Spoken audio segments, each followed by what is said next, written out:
listen,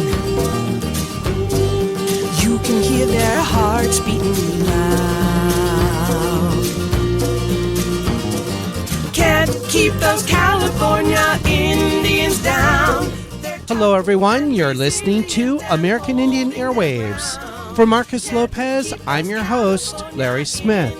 The United States plans to give Chichel-Bistagotel, known as Oak Flat, to Resolution Copper, who seek to destroy Oak Flat, the foundation of our Apache religious beliefs, to develop one of the largest copper mines in North America. We have come to learn the hard way that sustainability does not end colonialism. In the name of saving the planet, the Nordic states are digging into our mountains, drilling holes into our rocks, and making it impossible for Sami to practice our traditional livelihoods. We ask, if saving the world from climate devastation comes by sacrificing the indigenous world to fulfill the needs of the colonial states, then what are we even fighting for? What future do we have left? Today on American Indian Airwaves, the United Nations Permanent Forum on Indigenous Issues, the 22nd session happening from April 17th through April 28th of 2023. We'll hear from Indigenous peoples throughout the world that testified during the United Nations Permanent Forum on Indigenous Issues.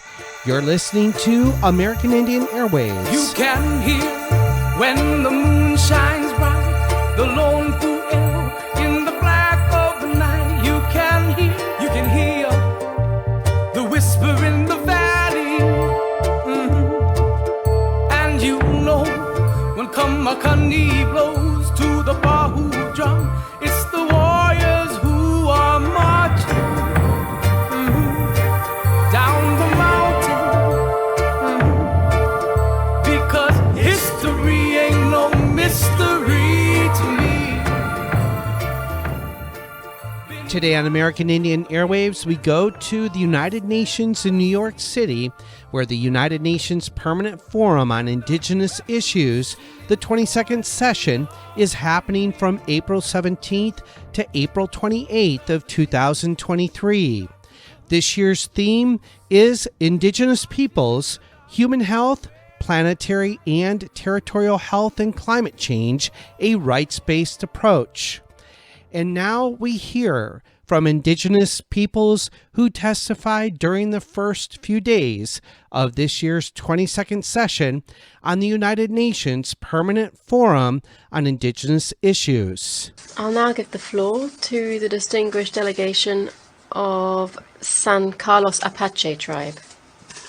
My name is Terry Rambler.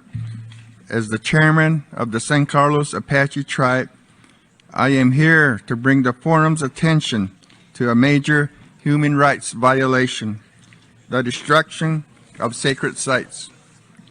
Indigenous peoples' spiritual well-being and relationship with the environment must be protected as a matter of health. We appreciate the Permanent Forum's studies on indigenous determinants of health in the 2030 Agenda and free, prior, and informed consent. The United States plans to give Chichel-Bistagotel, known as Oak Flat, to Resolution Copper, a joint venture of two mining giants, Rio Tinto and BHP, who seek to destroy Oak Flat, the foundation of our Apache religious beliefs, to develop one of the largest copper mines in North America. Oak Flat is a holy site, an area of irreplaceable beauty, akin to a church, no different than the Wailing Wall, Temple Mount, Australia's Yukon Gorge, or Mecca's Kaaba. Apache people have lived, prayed, and died at Oak Flat from time immemorial. It is an area filled with power, a place where Apaches go to pray, to collect traditional foods such as acorn, conduct ceremonies such as the Holy Ground and the Sunrise Dance that celebrates a young woman's coming of age, gather medicines and ceremonial items, and seek and obtain peace and personal cleansing. In 2014, the U.S. Congress passed a rider in a large defense bill to give Oak Flat to Resolution Copper, which intends to mine 1.5 miles beneath Oak Flat, resulting in a crater of 2 miles wide and 1,000 feet deep, obliterating Oak Flat. Once Rio Tinto and BHP take what they want, we will be left with a massive environmental disaster. Every person, by virtue of being human, has the right to practice their religion. By violating the rights of Apaches to practice our religion and maintain our spiritual health and well-being, the United States is failing to comply with international standards incumbent on them as signatories of treaties and declarations that protect fundamental human rights.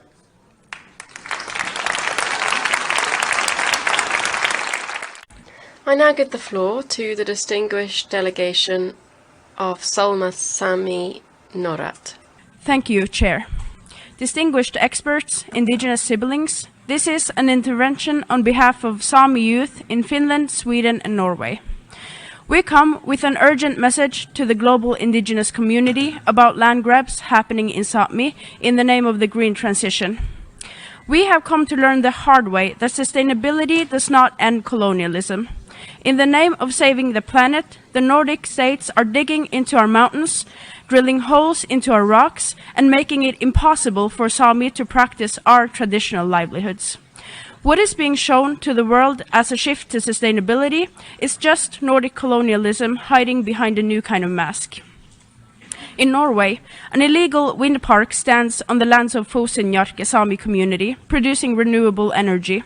It has now been 554 days since Norway's Supreme Court ruled the wind park illegal. Yet, all of Europe gets to enjoy the green energy at the expense of us Sami. And in Sweden, the government is hailing the massive mineral discovery in Giron as a savior of the green transition in Europe, even though extracting those minerals would devastate the local Sami community. Ethical mining, the government calls it, yet we know there is no such thing.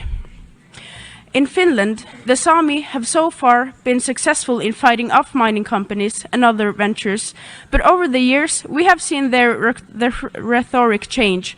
Green transition is now being used to promote land development projects that are pitch black industrialism in our eyes. When we've voiced our criticism and concerns, the governments have responded with patronizing rhetorics. They tell us we shouldn't oppose climate-friendly ventures. We as youth know all too well the depth of the climate crisis, and for us to be called anti-climate is nothing short of insulting. They tell us everyone has to sacrifice something. To that we say, when a colonizer has already taken everything you have, there is nothing more you have left to sacrifice. The Sami youth of Finland, Sweden, Norway, we call upon the Permanent Forum to urgently turn their eyes to the frightening development taking place in the name of green transitions. We demand the Nordic states to immediately halt the ongoing human rights violations against the Sami, and we plead the global indigenous community to notice this green colonialism in Sápmi. We ask, if saving the world from climate devastation comes by sacrificing the indigenous world to fulfill the needs of the colonial states, then what are we even fighting for? What future do we have left? Kiitos. Thank you.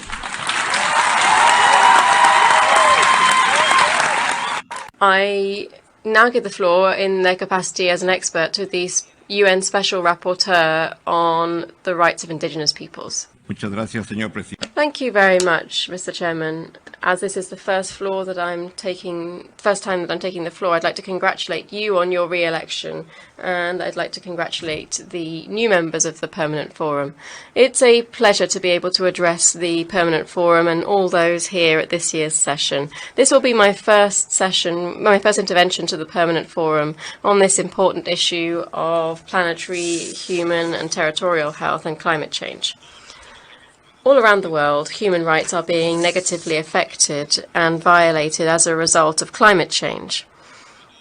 As we are all aware, Indigenous peoples have least contributed to the problems of climate change. Nonetheless, due to their interdependence with their vital environment and their ecosystems, they suffer its worst effects. Even though in risky situations, Indigenous peoples are paradoxically those that could make the most carefully elaborated and tailored responses to climate change and disruption of ecosystems. This through the recognition of their fundamental rights.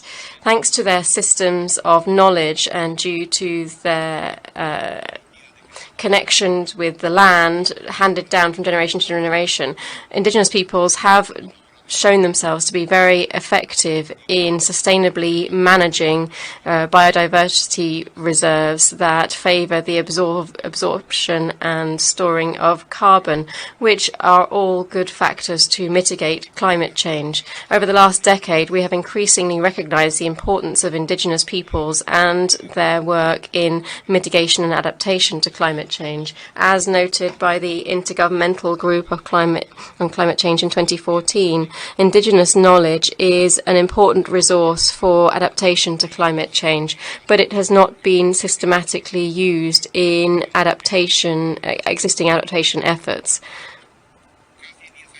Almost 10 years later, in real practice, on the ground, this has not been materialized. On the contrary, Indigenous peoples are increasingly the victims of violations that are seen through unsustainable, destructive forms of mitigating climate change and also conservation carried out on their land without their consent. These are projects rolled out under RED Plus and also geothermic plants, biofuel plants, palm oil plantations, mitigation measures based on forests and related areas, among other measures. El señor relator en su Rapporteur, in your capacity as an expert, you may continue with your statement. Thank you, Chairman.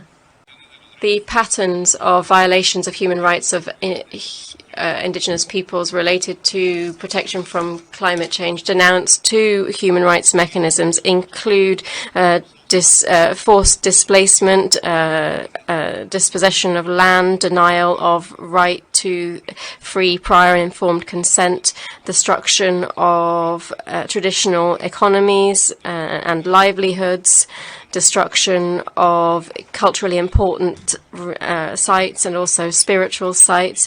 The violations of civil and political rights include torture, sexual and gender-based violence, arrests, arbitrary detentions and forced disappearances. We now have to guarantee that the effective Indigenous peoples affected by mitigation and adaptation to climate change have access to reparations. Several human rights mechanisms have asked states to develop frameworks to effectively protect against the multiple environmental and economic and social impacts on Indigenous peoples and their lands. They've also asked states to adopt a human rights-based approach in formulating and implementing policies and strategies on climate change. This with the effective participation of Indigenous peoples as active agents of change. This human rights-based approach should be underpinned by the United Nations Declaration on the Rights of Indigenous Peoples and on other international norms and jurisprudence on human rights that demand the application and protection of Indigenous rights to free, prior and informed consent and also their access to their land. They should also be, in addition to being legally binding, climate change mitigation measures are also the most effective way to protect the territorial health and the biodiversity in the world. We must, of course, focus on mitigating climate change at the same time. But this should be designed and implemented by the people that have been have occupied and lived in these areas of biodiversity for thousands of years. If drastic change is not seen, if we do not involve Indigenous peoples as agents of change, the consequences will continue to harm such peoples. Thank you very much, Chair. And you're listening to American Indian Airwaves. We're listening to Indigenous peoples participating and testifying at the United Nations Permanent Forum on Indigenous Issues, the 22nd session happening from April 17th to April 28th of 2023. And now back to the UN's Permanent Forum on Indigenous Issues. And we want to remind listeners that KPFK is currently in its final week of fund drive.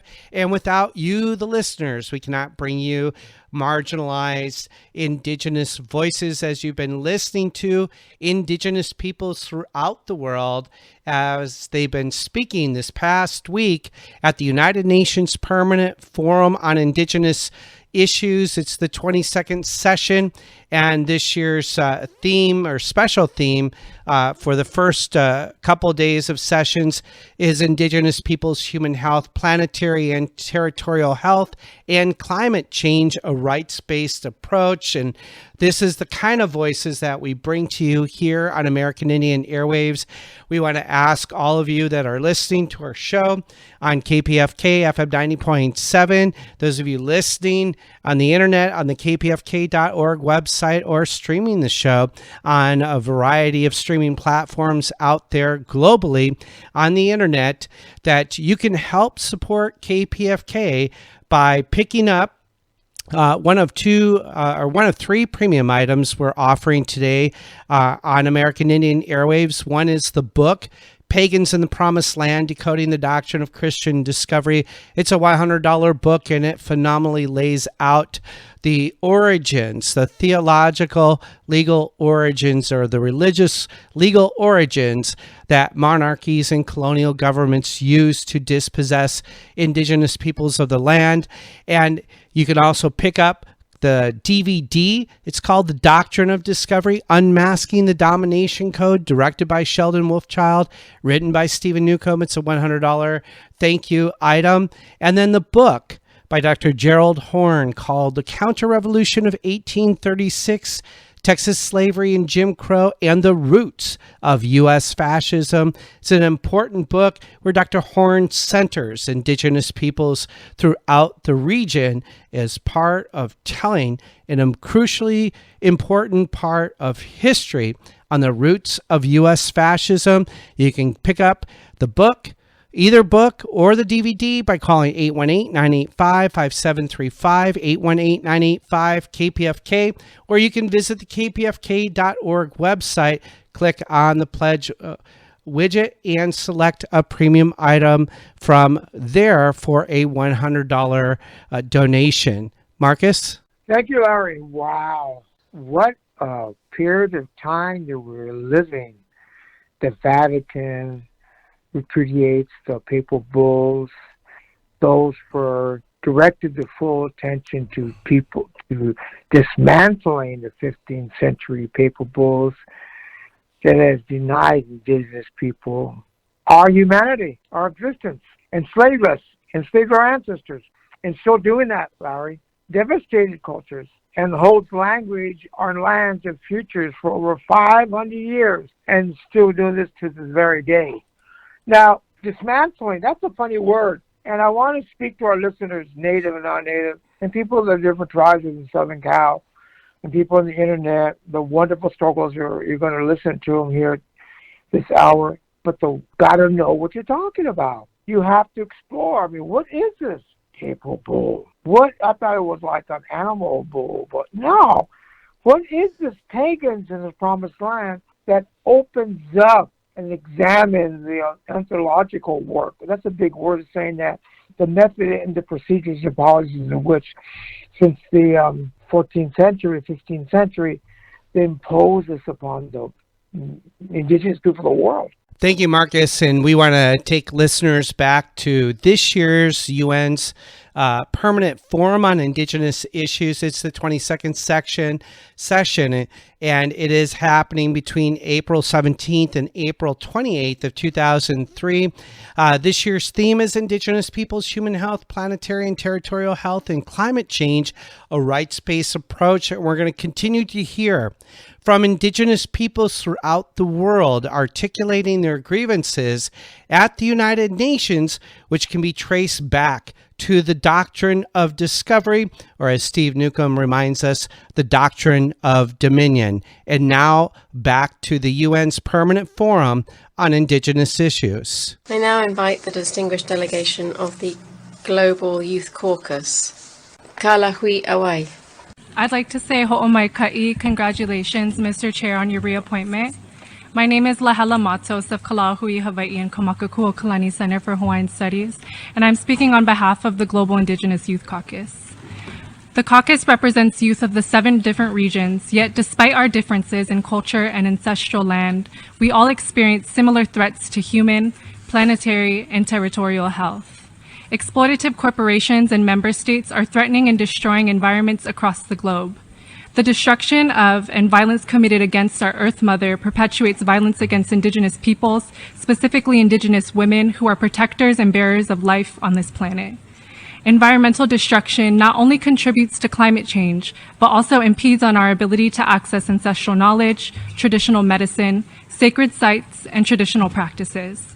As Indigenous youth, we are future bearers of knowledge as we hold both the knowledge of our ancestors and our descendants. Our ancestral knowledge forges a path for us to appropriately care for ourselves, each other, and the land. For Indigenous peoples, wellness is defined through the interconnectedness and balance of physical, mental, cultural, and spiritual health. In order to further improve the health of humans and our Earth Mother, we therefore recommend the following. We call on the Permanent Forum and the General Assembly to assist in perpetuating ancestral knowledge by validating Indigenous methodologies and enforcing a permanent intergenerational Indigenous advisory group for all bodies and agencies of the UN, such as WHO. We would like to thank FAO for their continued work with us as youth and would like to the support of other UN agencies. We recommend that the Human Rights Council and World Health Organization encourage that all member states adopt CEDAW General Recommendations 35 and 39. In support of the physical, sexual, and reproductive health of Indigenous women, we ask the Human Rights Council to adopt violence against Indigenous women as a thematic mandate. We urge the General Assembly to include the rights of Indigenous peoples as social determinants of health, as indigeneity is a determinant of health. Returning land and water stewardship, and honoring the rights of Indigenous peoples improves human and planetary health and is a solution to the climate crisis. We request the Special Rapporteur and the expert mechanism to advocate for the autonomy and rights of Indigenous peoples by advising member states to support both traditional and modern health practices in accordance with Article 24 of the Declaration of Rights on Indigenous Peoples. We request that the UN and its member states enforce guidelines proposed during Rio 20 and in documents such as Agenda 21, which call for sustainable consumption and development. We call on the General Assembly to remind the member states of their responsibility to provide free, prior, and informed consent as outlined in the final report of the 21st Permanent Forum. Lastly, we call on the General Assembly and Security Council to create binding resolutions in regards to climate action, as climate change is indeed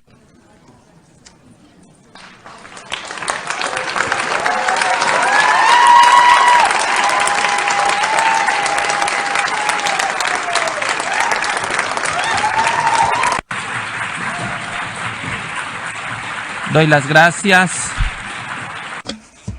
I thank the Global Youth Caucus for their statement and their words.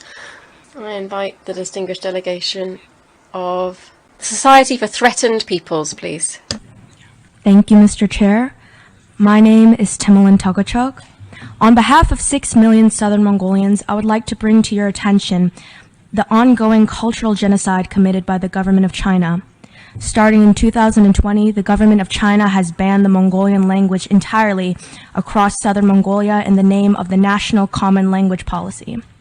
300,000 Mongolian students went on a total school strike. The Chinese authorities responded with mass arrests. An estimated 10,000 protesters have been arrested, detained, imprisoned, and placed under house arrest. 11 lost their lives in defense of their rights to their mother tongue. What followed this heavy-handed crackdown was a full-scale cultural genocide campaign, the scope of which has extended far beyond the simple switch of language in schools. Learn Chinese and become a civilized person has been an official slogan publicly promoting Chinese supremacy. Mongolian language programs have been removed from radio, television, and newspapers. To justify the campaign, the Chinese National Congress announced that minority language education is unconstitutional, overriding its own constitution and national minority autonomy law. Schools from kindergartens to colleges removed Mongolian language instruction altogether. All extracurricular activities for learning Mongolian are banned. Mongolian traditional arts are forced to adopt Chinese styles to reflect the superiority of Chinese culture. Mongolian sacred sites are destroyed, and Mongolian customs and rituals are scorned and mocked. Sculptures, monuments, and buildings with Mongolian characteristics are taken down. Signs and banners in Mongolian are removed from schools, buildings, streets, and parks. Mongolian publications are banned and books removed from shelves. Services for printing and copying Mongolian language materials are denied. Postal services are ordered not to deliver any Mongolian books or publications. After cracking down on the Mongolian protest, a region-wide training program called the Training for the Firm Inculcation of the Chinese National Common Identity was launched. The entire Mongolian population is subjected to this training program to denounce their own language, culture, and embrace the Chinese identity. Mr. Chair, China is a signatory to the UN Declaration on the Rights of Indigenous Peoples. China must fulfill its obligation to respect the rights of 6 million indigenous Mongolians and must stop her ongoing cultural genocide in southern Mongolia. Thank you.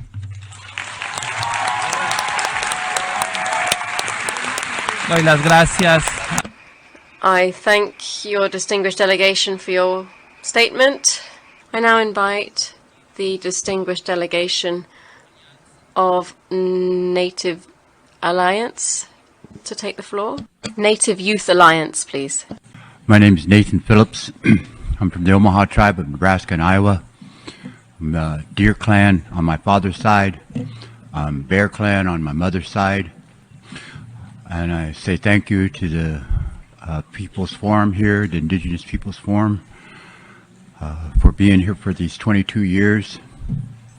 First time I came out here, Winona LaDuke was speaking in here. She was just a young 14-year-old.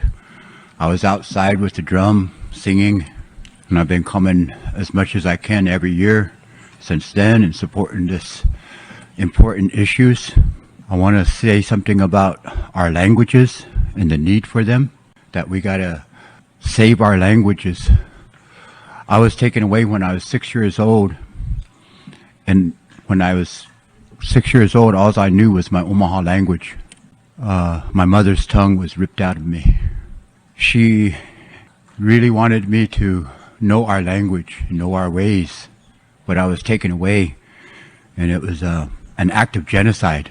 And the way to stop genocide here in America is for the Pope to rescind the doctrine of discovery and to return our lands to us.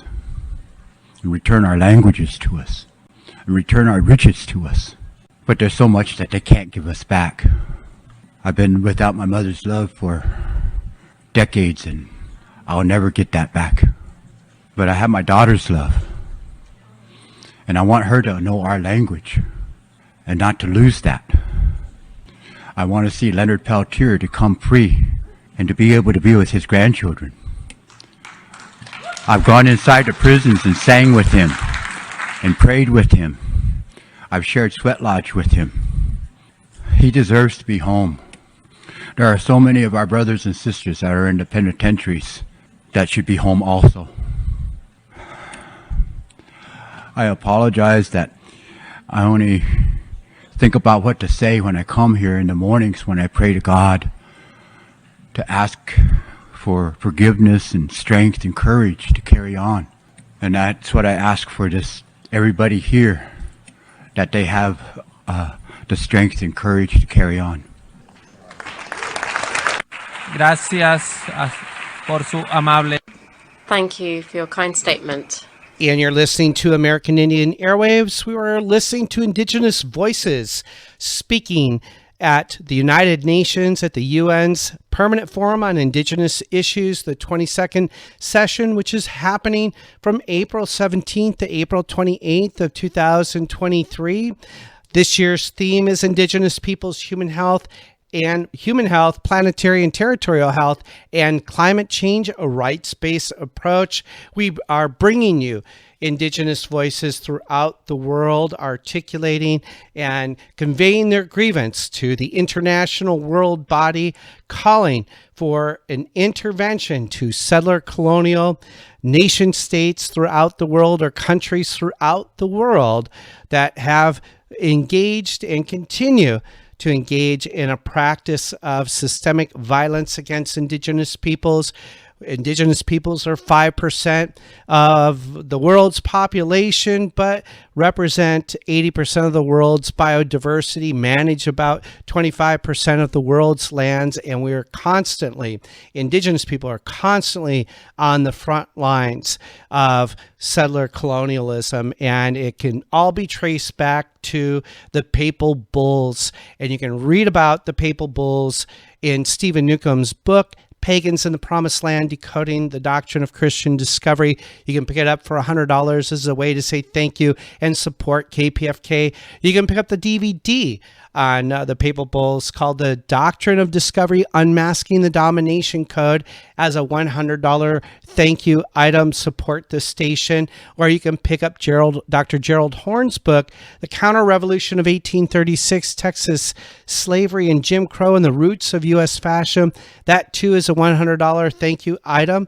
You can pick it up, all three items up, by calling 818-985-KPFK, 818-985-5735, or go to the kpfk.org website, click on the KPFK widget, select from a premium item of your choice for a dollar amount listed on the website, and help financially support KPFK. We are 100% listener supported, and without listeners like you, whether it be on FM 90.7 or out there on some digital streaming platform where you're listening to us, we, meaning KPFK and all the volunteer programmers, cannot continue to provide the community service that we do for all of our Indigenous listeners and non-Native listeners and allies and soon to be allies without your financial support. So please call 818-985-KPFK, 818-985-5735, or go visit the kpfk.org website. Pick up a premium item for the dollar amount listed on the website and help support us here on American Indian Airwaves at KPFK. Marcus? Larry, your phone call listeners, whatever background you have, whatever Indian affiliation you have in your nations, dismantling the Papal Bull, the doctrine of discovery, doctrine of domination, you need the tools to do that. We're providing you the tools here. I want to mention, just like for land acknowledgement, it is superficial. It's a Band-Aid, because those institutions, I don't care who they are, need to find and realize the land that they're in is native land. How does this begin? How do they own it? What's the deeds come from? What are we in? Everything on this continent, everything, it's because Native people are taking care of it, indigenous knowledge. And every time we talk about indigenous people, and for example, the land acknowledgement, we're saying the biggest land acknowledgement, start on dismantling the system. Start on dismantling all that harms Earth Mother. And your part of dismantling, believe it or not, ladies and gentlemen, is your financial contributions. Money is a funny thing, right? I don't like to talk about money. You know, Marcus, unfortunately, I don't like to talk about money either, but money is what the station needs. It's 100% listener supported. So again, call 818-985-5735, 818-985-KPFK, or visit the kpfk.org, select the KPFK pledge widget. Pick up a premium item of your choice for that dollar amount that's listed on the kpfk.org website. We do want to go back to our program and hear from Indigenous peoples throughout the world that have been speaking this past week at the United Nations Permanent Forum on Indigenous Issues, the 22nd session, in which the theme session focuses on Indigenous peoples' health, human health, planetary and territorial health, and climate change, a rights-based approach. And now back to the United Nations Permanent Forum on Indigenous Issues. And I give the floor to the distinguished delegation of Crimean Tatar Resource Center. Dear Chairman, dear Special Rapporteur, dear representatives of AMRIP and UN Voluntary Fund, dear sisters and brothers, I am representative of the indigenous Crimean Tatar people from Ukraine, the nation that Russian authorities have been trying to demolish for centuries. First of all, I want to express my gratitude to all countries and all indigenous people who have supported and stood in solidarity with my people in recent years. Today, it is difficult for me to talk about human rights because my people have been fighting for survival for more than 9 years. You all can see in real time the genocide that Russia is committing in my country. Since the beginning of the occupation of my homeland in 2014, 194 representatives of the indigenous Crimean Tatar people have been subjected to political persecution. 118 of them are still in prison. In February this year, the political prisoner Jamil Gafarov died in prison because he did not receive proper medical care. The whereabouts of 15 abducted Crimean Tatars remain unknown. Only last year, the household of 25 Crimean Tatars were searched. Indigenous lawyers are arrested for several days and their license are revoked.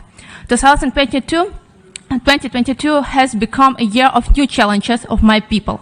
My homeland, Crimea, has become a springboard for a new military escalation and a full-scale invasion of the Russian Federation into Ukraine. The first victim of new Russian aggression was a 17-year-old Crimean Tatar who lived in Kherson region in a compact settlement of Crimean Tatars.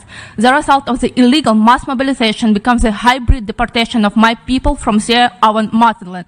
Hundreds of Crimean Tatars unwilling to become involved in the war, crimes, and crimes against humanity, unwilling to go to die and kill in Ukraine, were forced to live in the peninsula to avoid being conscripted into the Russian army, which is prohibited not only by the UNPFII, but also by international humanitarian law.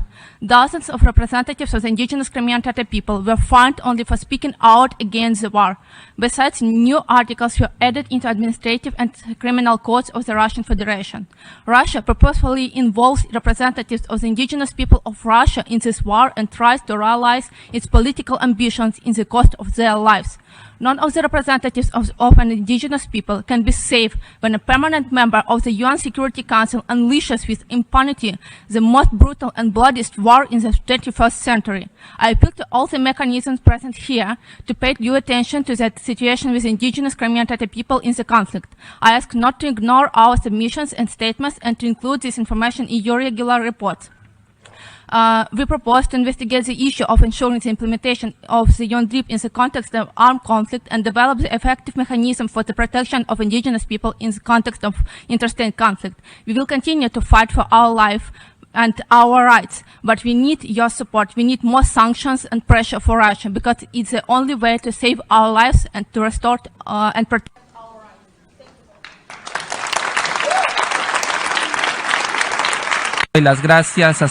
I thank the distinguished delegation for that statement. I now give the floor to the delegation of Axils. Hai Taigusuyo to Ganabira. My name is Alexis McClellan Ufugusku. I'm a proud mixed Shikenu Chinanchu woman. We Ryukyuans are one of 2 indigenous peoples in the nation-state of Japan. And although the United Nations and the international community recognize us as such, the government of Japan does not. We are here to emphasize that, while the Ryukyu Islands are today governed as a prefecture, we are not treated as a people equal to the rest of Japan. The Japanese government perpetrates a number of violations against the rights articulated by the United Nations Declaration on the Rights of Indigenous Peoples. In this statement, we'd like to focus on 2 issues that stem from the U.S. military bases in our islands: the ongoing construction of yet another U.S. base in Henoko, and the leak of purin polyfluoroalkyl substances, or PFAS, that is currently affecting the water supply of 450,000 Ryukyuans. More than 15% of Okinawa Island is occupied by US and Japanese military bases, of which the US bases alone amount to 32 installations. Many of these bases were built prior to reversion to Japan in 1972, but we would like to draw attention to the fact that our free, prior, and informed consent is being undermined in regards to the new US base being built on top of Oura Bay in Okinawa. The Ryukyuan people have not agreed to the construction of another US base.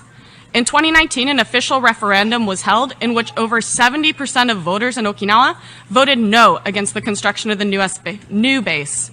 Despite this, construction has persisted, and in doing so, the Japanese government and US military are violating dozens of articles in the UN DRIP, including Article 30, but also Article 3, our right to self-determination, as well as Article 12, as it's been recently discovered that the landfill to construct the new US base contains thousands of ancestor remains from the southern part of our island.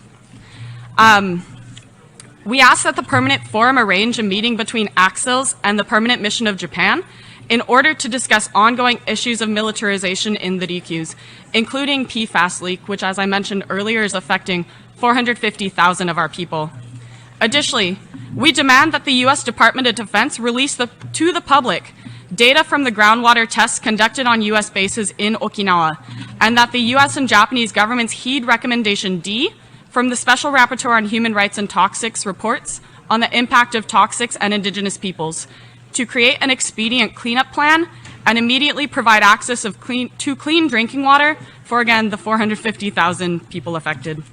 We also call on the U.S. to immediately cease distribution and use of flame repellents containing PFAS to U.S. bases around the world. Finally, the government of Japan must not continue with its plan to discharge more than 1 million tons of irradiated water from the Fukushima nuclear power plant. Muchas gracias por su participación. Thank you very much for your I now give the floor to the member of the Permanent Forum, Rodrigo Payalep. Okay.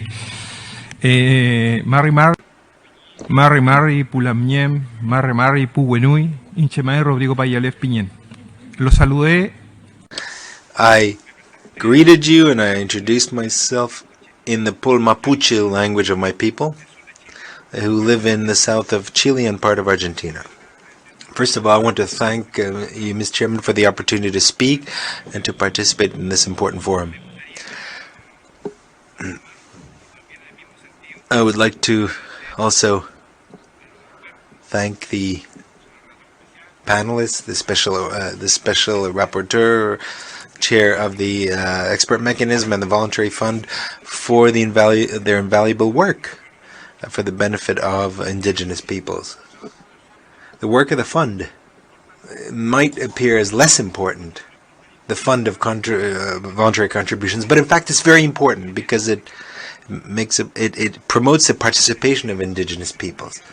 And so I would like to ask the fund, what is the best way to optimize and improve your work to ensure a more continuous and greater participation of indigenous peoples? You mentioned that the mandate has been expanded over the past few years, which is good, and that indigenous peoples are not only taking part in this meeting, but in the Universal Periodic Review and other forums. This is why I would like to reiterate our gratitude. But we'd like to know, how can we ensure the implementation of the mandate? Of course, it's up to the countries to do this, but the fund could probably do something. Today, for example, the WIPO, World International Property Organization, is conducting negotiations on another binding instrument aimed at protecting our traditional ancestral knowledge, our traditional cultural expressions, our genetic resources, and our folklore. Unfortunately,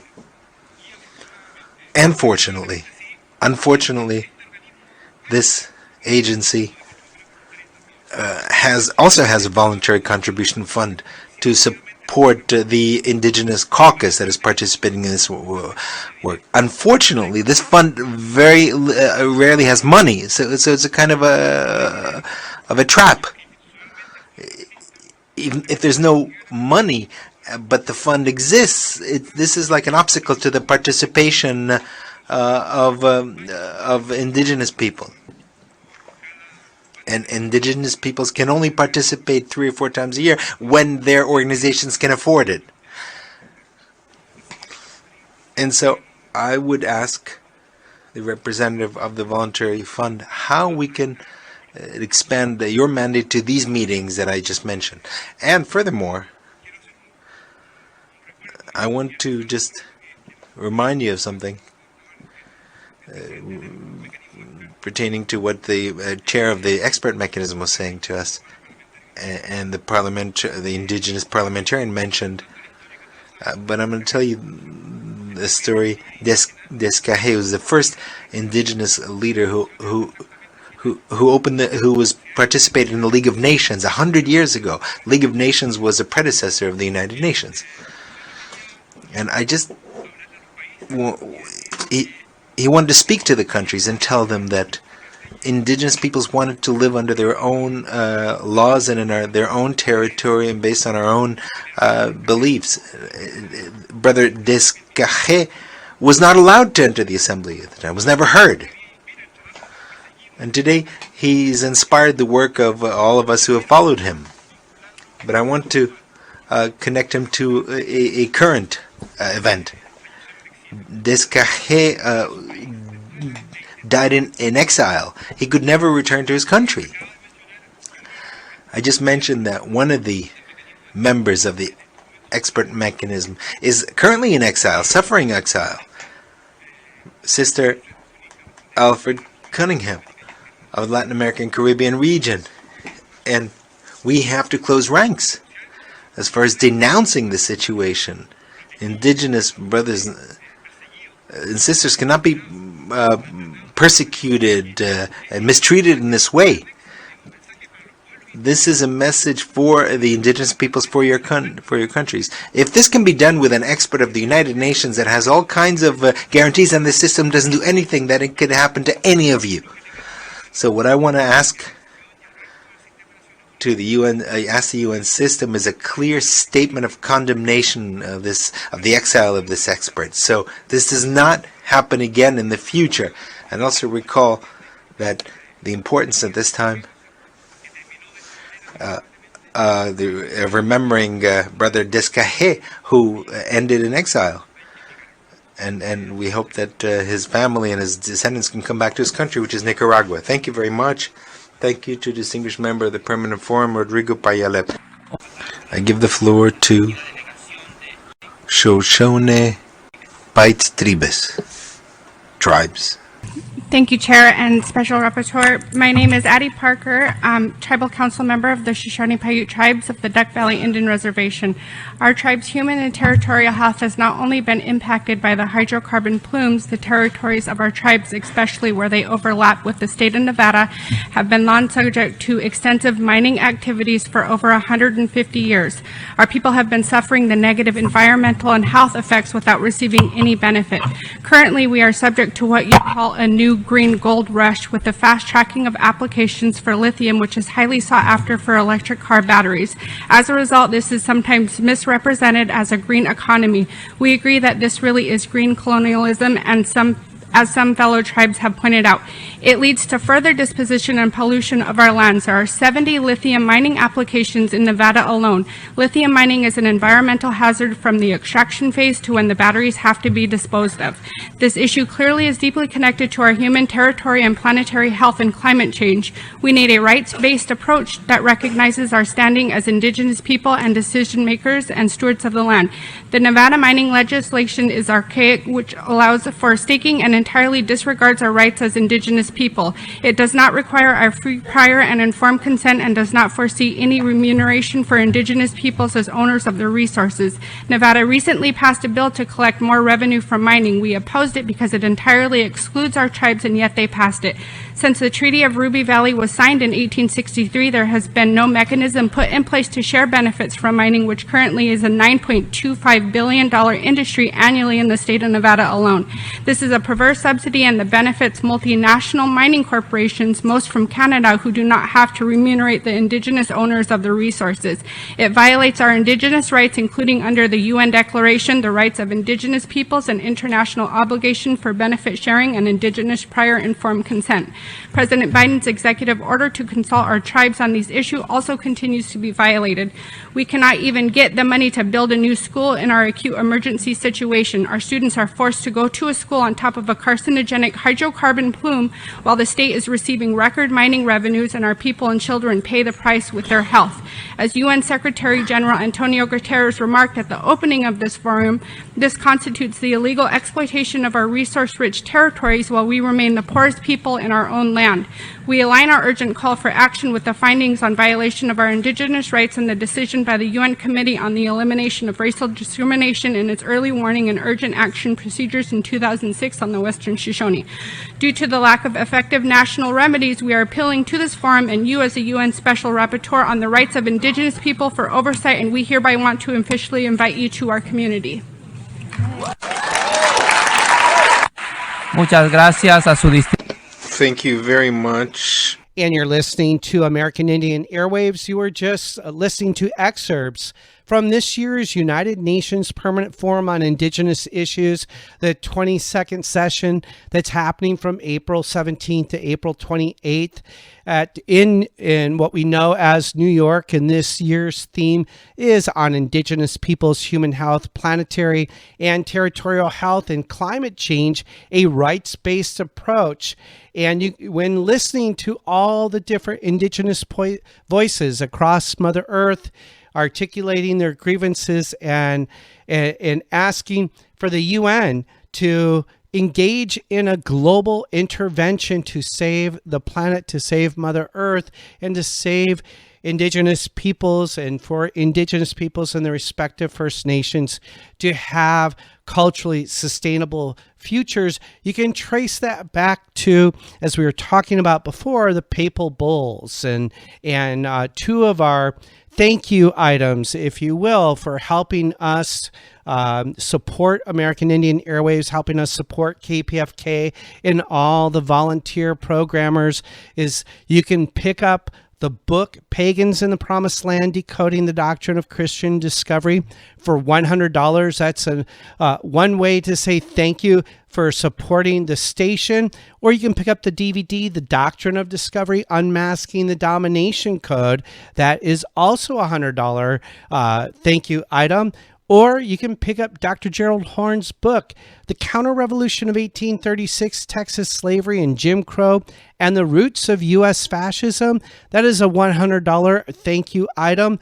Each premium item is a way to say thank you for $100 and to help financially support us here at KPFK FM 90.7. You can call 818-985-5735 to pick up any of the items for $100, or you can call 818-985-KPFK, or you can visit the kpfk.org website, click on the pledge widget, and select from a premium item on the website for that dollar amount. Marcus. Larry, wow. These books, DVD, people, listeners who like the AIA or they like KPFK, get these books. This is we're offering you as a present to you and your donations, $100 DVD, $100 for the books. But this Roots of U.S. Fascism, that should be studied by everyone, the people on the left, the progressive, the social justice. I talked to a couple of people with social justice issues. What are you talking about? South Africa? What are you talking about? Texas? What are you talking about the South? What are you talking about? And the book by Gerald Horne, Dr. Gerald Horne, talks about that. He makes it very clear. Indigenous people, how does it relate to the assault of our nations. How does it relate to that? And we want to bring this information as a thank you gift for all our relatives out there that support us and that also like KPFK and the other programs. There are wonderful programs here in KPFK, Larry. I want to say to everybody, well, maybe you don't got $100. You can sustain us $10 a month. You can sustain us $20 a month. You could go to the website, maybe some other items, T-shirts or cups and whatnot. Everybody can contribute, and everybody has the ability to support the station now. There's no secret. The station's in trouble. There's no secret. They need money. There's no secret, that we want to go to a place where it takes money to go someplace. And this capitalist system is ours. They're not going to give all the capitalists, not give all the money to KPFK or the Pacifica, because they know we talk against them. They know we talk, we don't like them. They know we talk about the mechanisms of imperialism. They know we talk about the mechanics of policy procedures of the state. They know we talk about how culturally they've been denied our indigenous culture. They've been denied our culture, African culture. They've been denied all the different cultures. They want to homogenize us. They want to put us in a little category. Well, that's cute. Let's get a little Indian in the cupboard. And we're saying no. Our listeners are bringing these programs to say that Native people, Indigenous people, are really struggling and fighting and use all the means necessary. And praying, prayer is our weapon, right? Prayer is something that we always do. And then how we organize that in a way in which raises spirits and and motivate you. We want to motivate you, our listeners, Native, non-Native, Indian people, Kauai, Chumash, Tongva, Hashaman, Kumeyaay, all those different people that listen to us on the internet. And we want to just say, hey, we want you to support us. We don't ask you that too many times. Marcus, we want to remind listeners that they can call 818-985-5735 or call 818-985-KPFK or visit the kpfk.org website. Click on the pledge widget or call the number. Get Stephen Newcomb's book, Pagans in the Promised Land, Decoding the Doctrine of Christian Discovery for $100, or pick up the DVD, The Doctrine of Discovery, Unmasking the Domination Code for $100, or pick up Dr. Gerald Horn's book, The Counter-Revolution of 1836, Texas Slavery and Jim Crow, and the Roots of U.S. Fascism, here on American Indian Airwaves. The moment of silence is over. And that concludes our show for today here on American Indian Airwaves. A special thank you to all the Indigenous peoples testifying at the United Nations Permanent Forum on Indigenous Issues, the 22nd session happening from April 17th to April 28th of 2023. That concludes our show for today. A special thank you to our musical guests, Aragon Star, Kupa Aina, and the band Blackfire. American Indian Airwaves is mixed and mastered in the studios of Burnt Swamp Studios in Signal Hill, California. For Marcus Lopez, I've been your host for the hour, Larry Smith. Until next time. Wearing their souls on the thread. The moment of silence is over.